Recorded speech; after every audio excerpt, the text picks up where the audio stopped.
Hello student. आज हम लोग अगला टॉपिक हम लोग कवर करने जा रहे हैं केमिस्ट्री का। केमिस्ट्री का चैप्टर सेकंड हम लोग स्टार्ट कर रहे हैं, एसिड्स बेसिस एंड सॉल्ट्स। आपके सामने इस चैप्टर में किस किस टॉपिक को पढ़ना है वो ऑलरेडी मेंशन है। तो स्टूडेंट बिना समय गवाए हम लोग अपना कंटेंट प्रोसीड करते हैं। देखिए स्टूडेंट्स, फूड में कई तरह के सब्सटेंसेस पाए जाते हैं, जिसमें से यहाँ पे जिस चैप्टर के रिगार्डिंग हम लोग पढ़ रहे हैं, चैप्टर का नाम एसिड्स और बेसिस है। तो एसिड्स और बेसिस के बारे में हम लोग समझ लेते हैं। फूड का टेस्ट जो होता है वो सार होता है एसिड के वजह से, और बीटर होता है बेस की वजह से। सार कहने का मतलब ही होता है खट्टा होना, और बीटर कहने का मतलब होता है तीखा होना। एसिड्स स्वाद में सार होता है यानी खट्टा होता है, और ये ब्लू लिटमस को रेड में चेंज कर देता है। अब सवाल ये अराइज करता है कि ये लिटमस होता है क्या। तो देखिए स्टूडेंट, लिटमस सॉल्यूशन एक तरह का पर्पल डाई है जो लाइकन नाम की प्लांट से एक्सट्रैक्ट किया जाता है।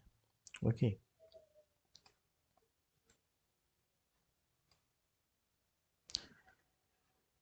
जब लिटमस सॉल्यूशन ना ही एसिडिक होता है और ना ही बेसिक होता है तो इसका कलर पर्पल होता है।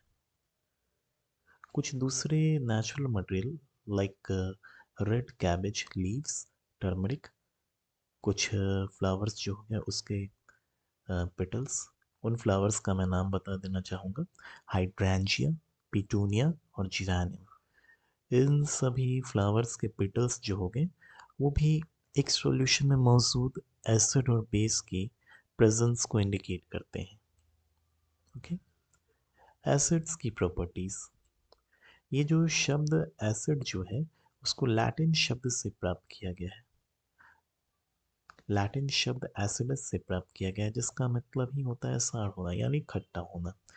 एसिड स्वाद में खट्टा होता है। ये ब्लू लिटमस को रेड में चेंज कर देता है। H प्लस आयंस को एक्वस सॉल्यूशन में ये देता है। स्ट्रॉन्ग एसिड्स के एग्जाम्पल हैं hydrochloric acid, sulphuric acid, nitric acid. Weak acid के एग्जाम्पल हैं, यहाँ जो CH3COOH लिखा है ये एसिटिक एसिड है। Oxalic acid, lactic acid. Concentrated acid और डाइल्यूट एसिड का मतलब समझ लें। अगर एसिड का अमाउंट ज़्यादा और वाटर का अमाउंट कम होता है तो उस तरह के एसिड को कंसनट्रेटेड एसिड बोलते हैं, और अगर वाटर का अमाउंट ज़्यादा और एसिड का अमाउंट कम है तो उसको डाइल्यूटेड एसिड बोलते हैं। एसिड्स की प्रॉपर्टीज। देखिए ये वैसे सब्सटेंसेस होते हैं जो स्वाद में तीखे होते हैं, दैट इज बीटर, और टच करने पे सोपी टाइप का फील करते हैं यानी फिसलन होता है उसको छूने से। ये रेड लिटमस को ब्लू में चेंज कर देते हैं। ये एक्वस सॉल्यूशन में OH माइनस आयंस को देते हैं। कुछ स्ट्रॉन्ग बेसिस के एग्जाम्पल हैं sodium hydroxide, potassium hydroxide, calcium hydroxide. Weak base जो हो गया यहाँ पे अमोनियम हाइड्रोक्साइड हो गया। अल्कलीज एक वैसे बेसिस हैं जो वाटर में सॉल्युबल होते हैं। आई रिपीट, वैसे बेसिस जो वाटर में सॉल्युबल होते हैं वो अल्कलीज कहलाते हैं। इनका example sodium hydroxide, potassium hydroxide, calcium hydroxide है। देखिए स्टूडेंट्स, इंडिकेटर्स के टाइप और उनकी प्रॉपर्टी। सबसे पहला बात कि इंडिकेटर होता है क्या। ये वैसे सब्सटेंसेस हैं जो अपने कलर और स्मेल को चेंज कर लेते हैं अलग अलग तरह के सब्सटेंसेस लाइक एसिड्स और बेसिस के कांटेक्ट में आते हैं। Acid generally sorry indicators generally यहाँ पे तीन तरह का होता है: natural indicator, synthetic indicator, olfactory indicators.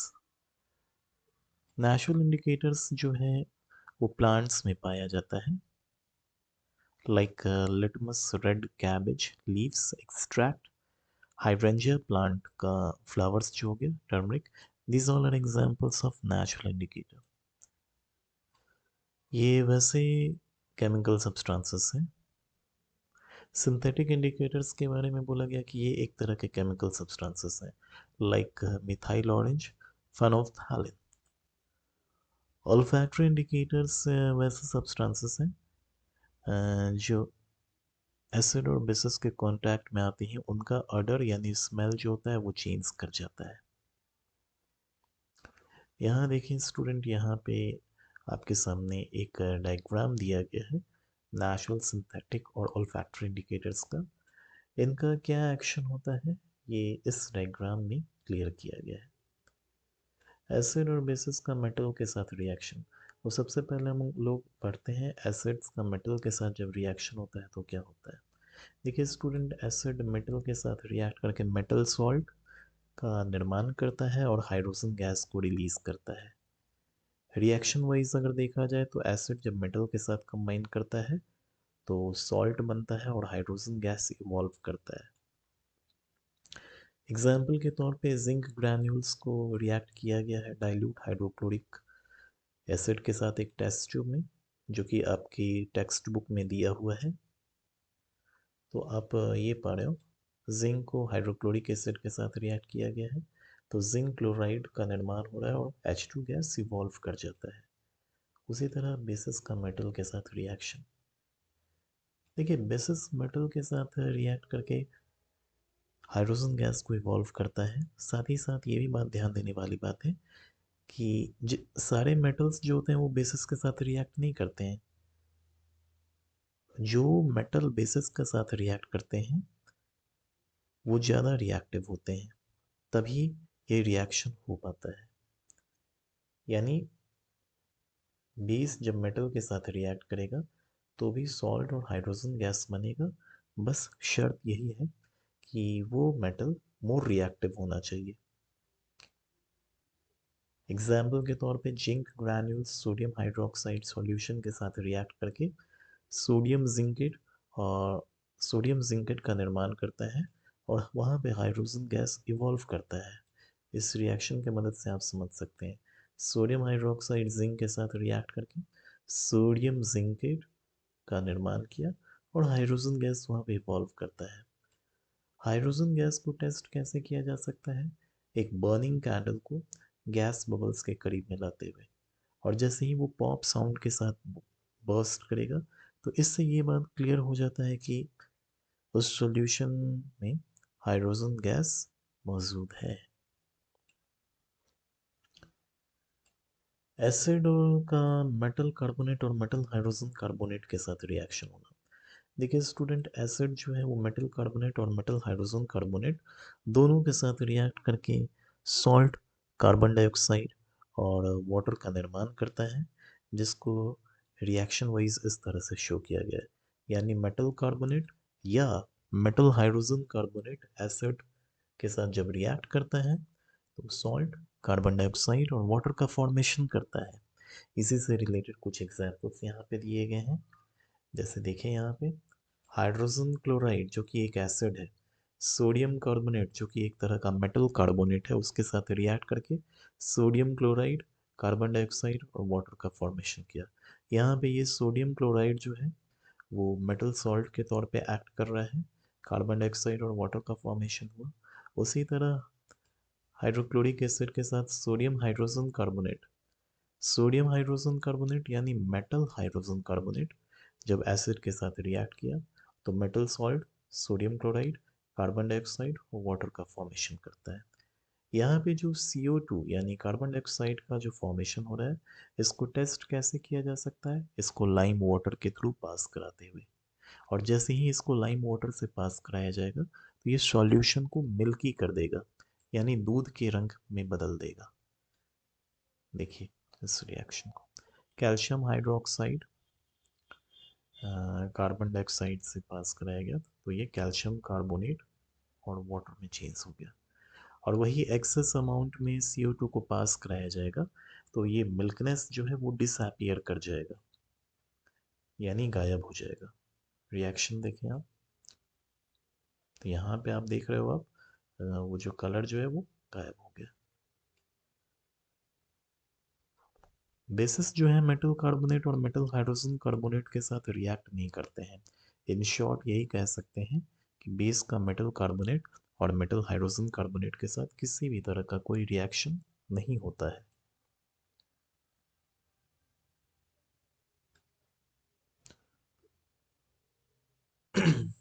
Acid और बेसिस के साथ रिएक्शन, देखिए एसिड और बेसिस से रिएक्ट करके सॉल्ट और वाटर का फॉर्मेशन करते हैं। Acid plus base changes into salt और वाटर।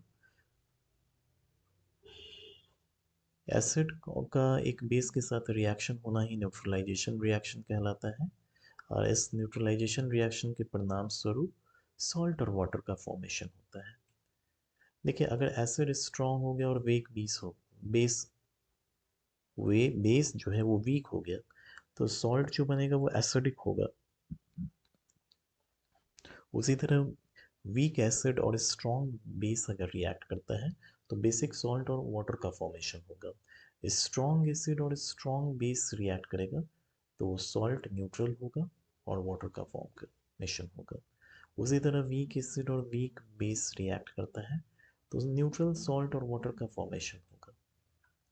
नाउ मेटालिक ऑक्साइड का एसिड के साथ रिएक्शन, देखिए metallic oxide nature wise basic होता है, जैसे कैल्शियम ऑक्साइड मैग्नीशियम ऑक्साइड ये सारे के सारे बेसिक ऑक्साइड्स हैं। मेटालिक ऑक्साइड जब एसिड के साथ रिएक्ट करता है तो सॉल्ट और वाटर का फॉर्मेशन करता है। जैसे देखें कैल्शियम ऑक्साइड जो कि मेटालिक ऑक्साइड है हाइड्रोक्लोरिक एसिड के साथ रिएक्ट करके कैल्शियम क्लोराइड और वाटर का फॉर्मेशन कर रहा है।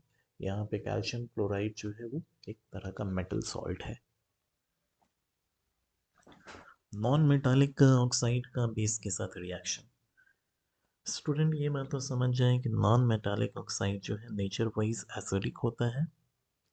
तो बेस के साथ जब एसिड का रिएक्शन होता था तो सॉल्ट और वाटर का फॉर्मेशन होता था। उसी तरह यहाँ पे बेस के साथ जब नॉन मेटालिक ऑक्साइड का रिएक्शन होता है तो सॉल्ट और वाटर का फॉर्मेशन होता है। जैसे नॉन मेटालिक ऑक्साइड अगर हम लोग ले लें तो कार्बन डाइऑक्साइड हो गया, और अगर बेस की बात करें तो कैल्शियम हाइड्रोक्साइड हमने ले लिया यहाँ पे, तो कैल्शियम कार्बोनेट और वाटर का फॉर्मेशन हो रहा है। कैल्शियम कार्बोनेट एक तरह का सॉल्ट है यहाँ पे। तो कहने का मतलब ये है कि मेटल कार्बोनेट के साथ जब एसिड रिएक्ट करेगा तो सॉल्ट कार्बन डाइऑक्साइड और वाटर का फॉर्मेशन करेगा। एसिड जब मेटल के साथ रिएक्ट करेगा तो सॉल्ट और H2 गैस रिलीज होगा। एसिड जब मेटल हाइड्रोजन कार्बोनेट के साथ रिएक्ट करेगा तो सॉल्ट कार्बन डाइऑक्साइड और वाटर का फॉर्मेशन होगा। एसिड जब मेटालिक ऑक्साइड के साथ रिएक्ट करेगा तो सॉल्ट और वाटर का फॉर्मेशन होगा। एसिड और बेस जब रिएक्ट करेगा तो सॉल्ट और वाटर का फॉर्मेशन होगा। तो स्टूडेंट देखिए कुछ बातें ये एसिड के रिगार्डिंग ये 5 रिएक्शन जो है इसको इन शॉर्ट यहाँ पे बतला दिया गया है। अब बेस के साथ रिएक्शन अगर देख लें तो बेस जब मेटल के साथ रिएक्ट करता है तो सॉल्ट और H2 गैस रिलीज करता है। सॉल्ट का फॉर्मेशन होता है और H2 गैस रिलीज करता है। मेटल कार्बोनेट जब बेस के साथ रिएक्ट करता है तो किसी तरह का रिएक्शन ही नहीं होता है। उसी तरह मेटल हाइड्रोजन कार्बोनेट का भी बेस के साथ किसी तरह का कोई रिएक्शन नहीं होता है।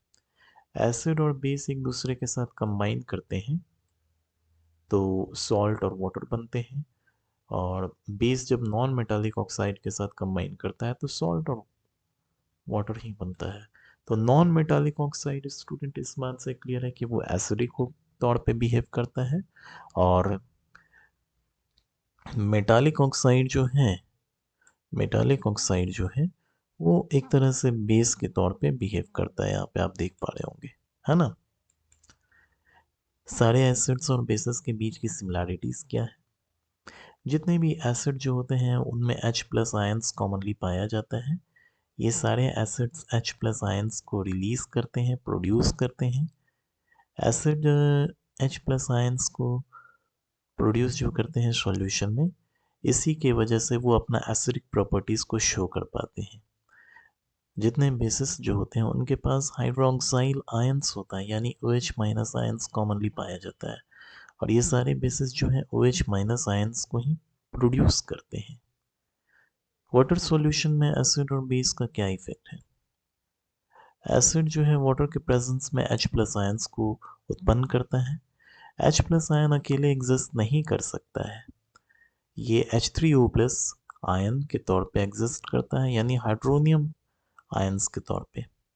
आई रिपीट, हाइड्रोनियम आयंस के तौर पे ये एग्जिस्ट करता है, यानी H plus H2O changes to H3O plus और HCl plus H2O changes into H3O plus plus Cl minus.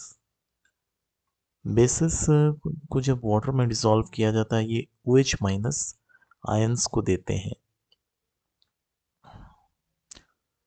जो बेसिस वाटर में सॉल्युबल होते हैं वो अल्कली कहलाते हैं।